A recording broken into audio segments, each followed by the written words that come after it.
nas Nações Unidas uma votação para uma nova ordem económica. É engraçado, não sei se tu reparaste nisso, em que 123 Estados votaram a favor, 50 contra, e houve uma abstenção da Turquia.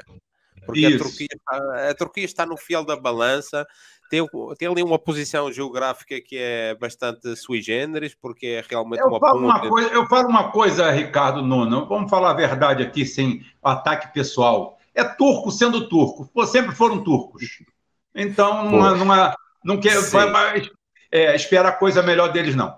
Sim, mas para além disso, daquilo que nós já conhecemos e do Império Otomano, foi ali que começou praticamente também a mudança de paradigma há 100 anos atrás, com a Primeira Guerra Mundial. Quer dizer, o paradigma do Médio Oriente começou a ganhar a importância, porque ali acho que a inteligência britânica já sabia que havia energia para o próximo século. Então tiraram dali os turcos, mas os turcos também eram aliados da Alemanha. E depois aqui deu-se um grande problema na Europa, nos Balcãs. E ainda agora nos Balcãs, exatamente, estão ali os interesses da Alemanha a ser jogados, os interesses dos Estados Unidos, que entrou nessa altura, e da Turquia também. O tema esta semana falou-se muito do tema do Kosovo. O tema do Kosovo são resquícios do Império Otomano na Europa. Isto é complicado, mas há aqui uma linearidade, há coisas que se repetem, mas há outras que são novas. A Turquia está ali com o pé na Eurásia, ou seja, o centro gravitacional da economia está passando para leste. Os turcos também estão-se apercebendo disto. Provavelmente seja melhor lidar com os russos por nível energético, por causa da... Tu sabes que os russos é que são os construtores dos reatores nucleares na Turquia, e agora os russos estão dando, porque os europeus estão rejeitando a energia russa, os russos estão dando a oportunidade da Turquia se converter num centro, num polo de energia para a Europa. Isto para a Europa quer dizer muita coisa, quer dizer, vamos ficar pendentes, ou dependentes mesmo, de um país que é muçulmano a nível energético. Ou seja, isto é muito complicado. Mas como é que tu vês aqui o papel da Turquia e desta zona euroasiática no paradigma, nesta mudança de paradigma atual? E isso fica bastante aqui espelhado nesta votação dos 123 países, quase todo o sul global a votar, 50 países que é os ocidentais contra, e a Turquia a única abstenção por uma nova ordem económica, porque esta é injusta e os países como países da África, da América Latina, da Ásia não se sentem representados, isto não é benéfico. Eu acho que, inclusive, por surpresa, acho que Israel votou a favor. Você pode até ver a listagem aí. Pois, não tenho aqui à frente, não reparei. Provavelmente votou, não sei. Procura aí que eu acho que Israel votou a favor, surpreendentemente. É mais outro voto, é o segundo voto que eu vejo de Israel dissonante do Ocidente, porque Israel, existe um movimento em Israel pacificador em relação ao Oriente Médio, porque o Israel não vai poder sair dali. Pois não. E não tem como sobreviver ali num cenário hostil. Então, eu acho que já é o dedo do Putin correndo por trás, porque, para quem não sabe, 30% dos habitantes de Israel, eles são de origem russa.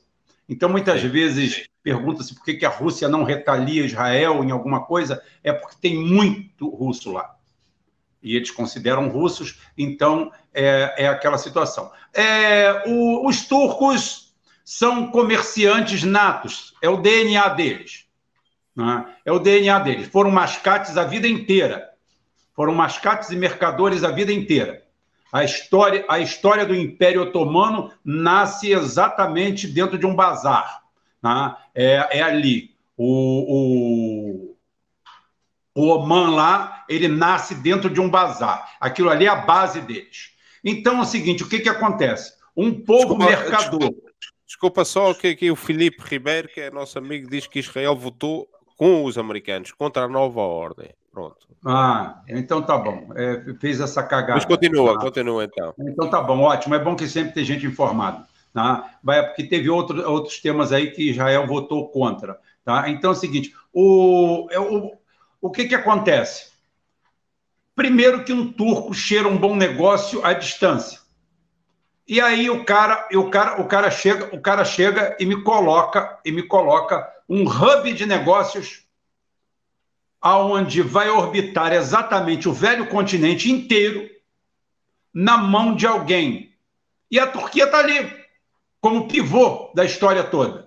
A Turquia é exatamente a passagem é a rota final. Istambul é o grande ponto comercial da Europa na Idade Média, Idade Moderna, todo ali é a rota do Oriente, a rota da seda. A rota da seda vem direto por ali. Ela desemboca ali. É ali que o Império Otomano pega força exatamente nisso aí, nessa capacidade comercial. Ou seja, com o dinheiro do Ocidente,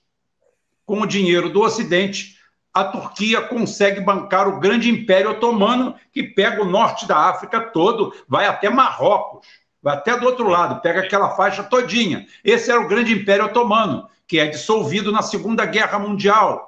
Aquelas guerras Láuras da Arábia, tudo isso daí, vem aquela coisa. A situação ali é tão braba, porque esses países todos que existem hoje lá são países históricos, mas não existiam.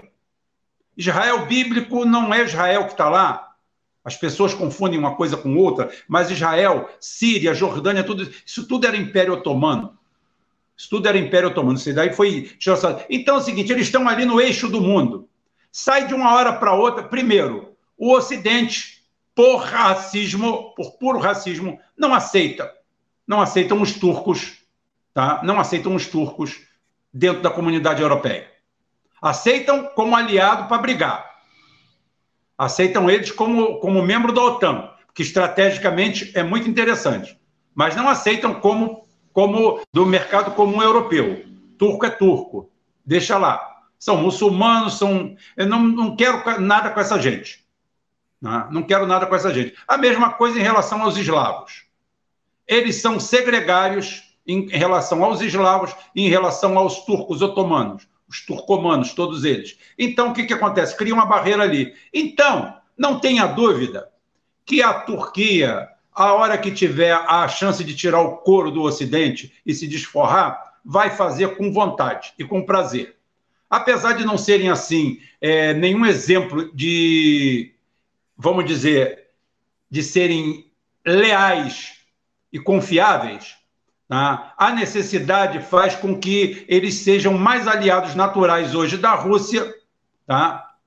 E do Oriente do que do Ocidente. O Ocidente não tem muita coisa para oferecer para ele, a não ser mercado. Então é o seguinte, ele tem mercadoria. A mercadoria vem da China. A mercadoria vem da Rússia através da energia.